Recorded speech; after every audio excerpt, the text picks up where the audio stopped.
বলিউডের অভিনেতা মিঠুন চক্রবর্তী।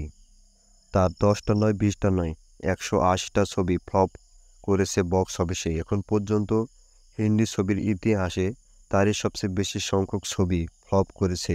যত বড় স্টার হোক না কেন, ক্যারিয়ারে ফ্লপ ছবি থাকবেই থাকবে, তা সে অক্ষয় কুমার বা বলিউডের বাদশা কিং খানই হোক।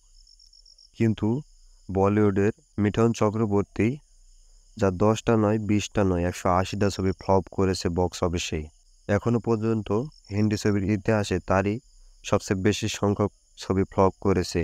মিঠুন চক্রবর্তী সর্বাধিক সংখ্যক ফ্লপ ছবি দিয়েছেন, ১৮০টা ফ্লপ ছবি। এর মধ্যে ৩৩টা ছবি পরপর ফ্লপ করেছে। অনেক সময় তিনি বছরে ১ ডজনেরও বেশি ছবি করেছেন।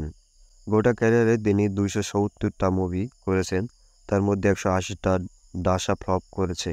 মিঠুন চক্রবর্তী ১৯৯৩ থেকে ১৯৯৮ সালের মধ্যে ব্যাক টু ব্যাক ৩৩টি ফ্লপ ছবির রেকর্ড তৈরি করেছিলেন। মিঠুন তার ক্যারিয়ারে ৫০টিরও বেশি সুপারহিট ছবি উপহার দিয়েছেন। ১৯৭৬ সালে মেঘা ছবিতে বলিউডে পা রেখেছিলেন বাঙালি ছেলে মিঠুন চক্রবর্তী। আর ডিস্কো ড্যান্সার ছবিটি তার ক্যারিয়ারে মোড় ঘুরিয়ে দেয়। এটি প্রথম বলিউড ছবি যা বক্স অফিসে ১০০ কোটি টাকা আয় করেছিল। মিঠুনের পরই তালিকায় নাম রয়েছে জিতেন্দ্রর। আগাগোড়া ক্যারিয়ারে জিতেন্দ্রের ১০১টা ছবি ফ্লপ করেছিল। বন্ধুরা, ফ্লপ ছবি কি সেটা যদি না জেনে থাকো অবশ্যই কমেন্টে বলে যাও।